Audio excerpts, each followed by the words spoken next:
மாதிரி ஒரு சம்பவம் வந்து இந்த ஊர்ல மட்டும் இல்லை, இனிமேல் எந்த ஊர்லயுமே நடக்கக்கூடாது. உங்களோட கூட்டமா இருந்தாலும் சரி, இல்லை மற்ற கட்சி கூட்டமா இருந்தாலும் சரி, யாரை பார்க்க நம்ம போற மாதிரி இருந்துச்சுனாலுமே இளைஞர்கள் போறதுல எந்த தப்புமே கிடையாது.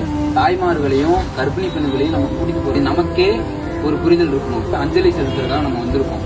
இந்த அஞ்சலை தாண்டி நம்மளால பண்ண முடிஞ்ச விஷயம் என்னன்னா, இந்த தீபாவளியை வந்து நம்ம புறக்கணிச்சிடணும். நம்ம வீட்டில் ஒருத்தவங்க இறந்துருந்தாங்கன்னா நம்ம என்ன பண்ணுவோமோ எப்படி நம்ம வந்துட்டு இந்த தீபாவளியை புறக்கணிச்சிடணும்.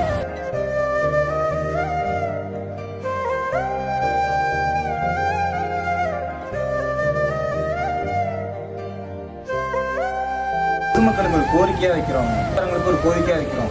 காவல்துறை நீங்க தான் எங்களை காப்பாத்துறது, நீங்க தான் வந்து எங்களுக்கு மனித கடவுள் மாதிரி. ஒரு கூட்டம் கூடுச்சுன்னா உங்களை நம்பி தான் அங்க மக்கள் வராங்க. அந்த கட்சி இந்த கட்சியெல்லாம் விட்டுறாங்க. மனுஷங்களை பாருங்க, அவங்களுக்காக பாதுகாப்பா நில்லுங்க. கூட்டமா இருக்க இடத்துக்கு போகாதீங்க. நம்ம குடும்பம் தான் நமக்கு முதல்ல. 41 பேர் நம்ம குடும்பம் தான். அண்ணா சொன்ன மாதிரி இந்த தீபாவளி நம்ம புறக்கணிச்சிடலாம். துயரமான ஒரு விஷயத்த நம்ம தமிழ்நாடு இருக்குது. இனிமே இந்த ஊர்ல ஒரு உசுறு போக கூடாதுங்க.